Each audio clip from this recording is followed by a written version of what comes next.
Vamos à resolução de mais uma questão. Questão de número 23. A questão de número 23 diz assim: em uma escada, uma esfera é lançada com velocidade horizontal de módulo V0 da extremidade do primeiro degrau de altura h em relação ao segundo degrau.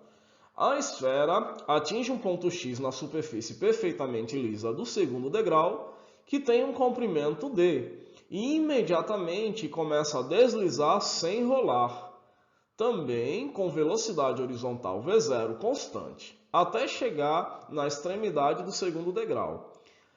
Ela, então, percorre uma altura 2h na vertical e atinge o solo a uma distância L da base do segundo degrau, conforme representado no desenho abaixo. Aí ele representa essa situação que ele descreve no enunciado da questão, ele representa em um desenho, como você pode ver aí.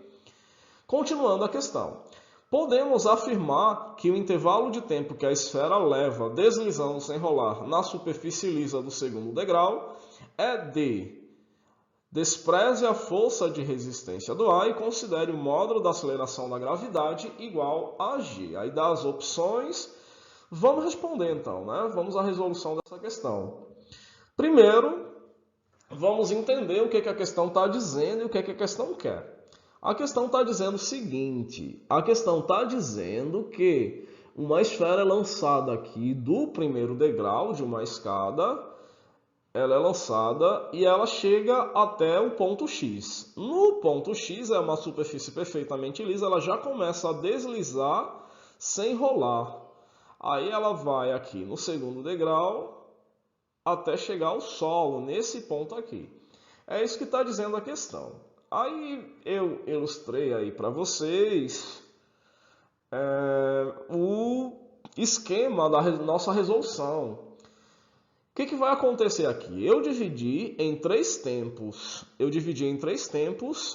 A chegada dessa esfera da extremidade do primeiro degrau até o solo nesse ponto aqui. O tempo 1 é o tempo que ela leva da extremidade do primeiro degrau até o ponto X. Eu chamei o tempo 1 de T1. O T2, que é o tempo que a questão está querendo, vai ser o tempo que ela leva saindo do ponto X até a extremidade do segundo degrau. Eu chamei esse tempo aí de T2. E T3 é o tempo que ela gasta para sair da extremidade do segundo degrau até o solo. Esse é o tempo T3. Quando a gente vai resolver esse tipo de problema, que é um problema de lançamento horizontal, a gente vai lembrar do princípio de Galileu. O princípio de Galileu diz que esse movimento é composto por dois movimentos que são independentes. Um movimento na horizontal e o outro movimento na vertical. Esses movimentos, um não depende do outro. E a gente vai fazer análise de cada um deles.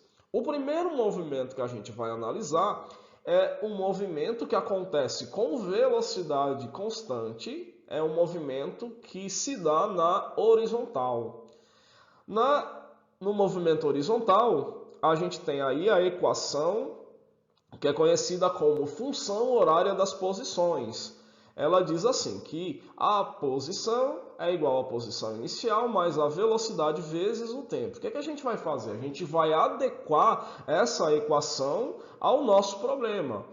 Primeiro de tudo, eu trouxe o S0 para o lado esquerdo. Ele tinha o sinal positivo, passou para o lado esquerdo com o sinal negativo. Quando a gente está falando, como a gente está falando de um movimento na horizontal, essa variação na posição inicial é essa daqui na horizontal, né? Posição final é essa daqui.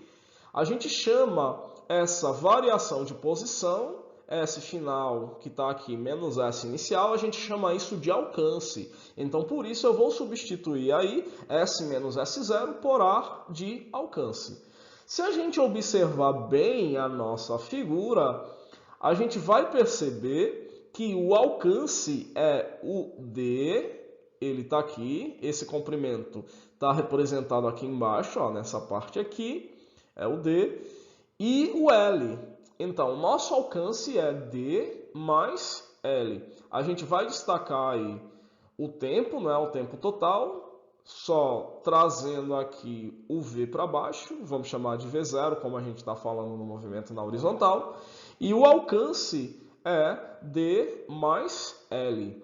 Então, tempo total vai ser igual ao alcance, que é D mais L, dividido para V0, ok? Essa é a primeira parte da nossa solução. Aí a gente vai lembrar também que o tempo total vai ser a soma dos três tempos. O que é o tempo total, então? É o tempo que ela leva para sair dessa extremidade aqui e chegar até o solo. Se a gente reparar, a gente vai perceber que é a soma desses três tempos.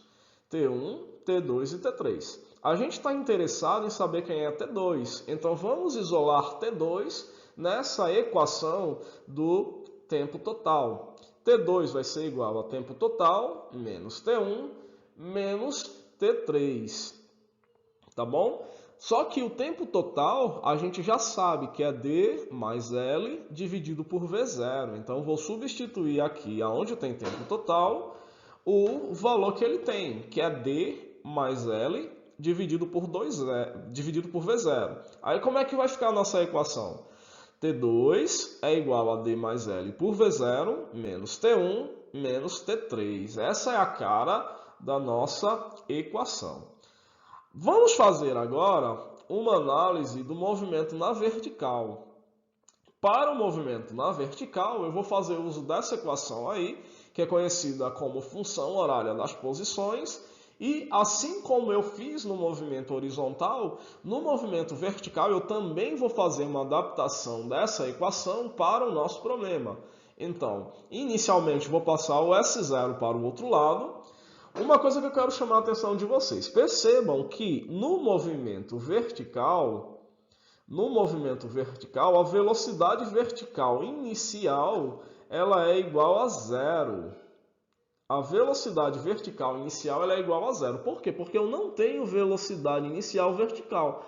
Ela vai surgir conforme o tempo vai passando, mas no início ela vale zero, então ela some. Vai prevalecer aqui o sinal de mais. Por que vai prevalecer o sinal de mais na nossa equação? O sinal positivo. Porque a aceleração está aumentando a velocidade. Quando isso acontece, a gente diz que a aceleração é positiva. E a aceleração é também... O que é a aceleração? É a aceleração da gravidade. Então a gente substitui por G aqui. Como a gente está falando do movimento na vertical, então S menos S0 nada mais é do que a altura. Então vamos substituir agora no próximo passo S menos S0 por H, que representa a altura. Então a altura é igual a G sobre 2T ao quadrado. Vamos destacar aí o tempo. O tempo vai ser igual, então, a raiz quadrada. Eu passei o 2 para o outro lado multiplicando, G desceu dividindo, T ao quadrado, eu apliquei raiz quadrada. Então, o tempo vai ser igual a raiz quadrada de 2H dividido por G. O T1 e o T3, a gente está analisando aí um movimento na vertical. Então a gente vai usar essa equação para o tempo. Como é que vai ficar a nossa equação do tempo? Vai ficar assim. T1, perceba que a altura que o tempo T1, né, envolvida no tempo T1 é H. Então vai ser T1 é igual a raiz quadrada de 2, que já tinha na expressão vezes H, dividido por G, que já tinha também na nossa equação. E o tempo T3, como é que vai ficar o tempo T3? Perceba que a altura é 2H, mas na expressão já tem o 2 aqui, né? Eu vou colocar no lugar de Hzão, eu vou colocar 2Hzinho. Então vai ficar 4Hzinho dividido por G. Tudo bem? Agora, o que a gente vai fazer? A gente vai pegar esses tempos aqui, ó, T1 e T3. Vamos pegar T1 e T3 e substituir nessa equação aqui. Tá bom? Vamos fazer essa substituição de T1 e T3 nessa equação aqui. E como é que vai ficar, então, quando a gente fazer a substituição? Vai ficar assim. T2 é igual a D mais L dividido por V0, esse valor já estava lá, menos raiz de 2 sobre G 2h sobre g, menos raiz de 4h sobre g. A gente só vai fazer umas manipulaçõezinhas para obter o resultado que a questão está pedindo agora, tá bom? Então, o que é que eu fiz aqui? Agora eu substituí, na verdade não substituí, né? Eu só peguei e separei aqui, raiz de 2h, raiz de g. Matematicamente está correto, não tem nenhum problema fazer isso, tá bom? O que eu fiz aqui, eu só fiz para a gente poder visualizar melhor. Agora, o que eu vou fazer? Quem é a raiz de 4h? A raiz de 4h é igual a 2 raiz de h. Aí foi o próximo passo que eu dei. O resto da equação eu mantive, tá bom? Só fiz essa manipulação aqui. Agora, eu vou colocar a raiz de h em evidência, tá bom? E vou juntar toda essa parte aqui. O resto eu vou manter. Daqui para cá eu vou manter. Daqui para cá eu vou manter e vou fazer só uma manipulação nessa outra parte da nossa equação. Vou colocar o h em evidência. Aí como é que fica se eu colocar o h em evidência? Raiz de 2h dividido por raiz de h é igual a raiz de 2, eu coloco aqui. E 2 raiz de h dividido por raiz de h é igual a 2. Coloco aqui, menos com menos daqui fica mais. E a raiz de g é comum aos dois, então ela permanece aqui. O que a gente vai fazer agora? O MMC entre V0 e G é igual a V0G. Então, V0, raiz de G, dividido por V0 é igual a raiz de G, então vem para cá. Raiz de G, D mais L, menos... Aí agora, V0...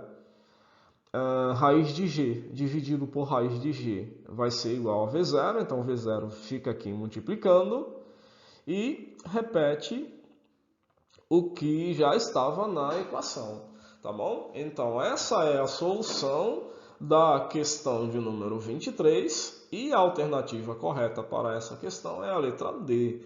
Espero que tenham entendido, espero que tenham gostado, tá bom? Comenta aí e fica no aguardo porque a gente vai trazer todas as questões, tá bom? Na próxima questão, responderemos a questão de número 24, tá bom? Então, já se inscreve no canal, já deixa o seu like aí e bons estudos para você. Obrigado!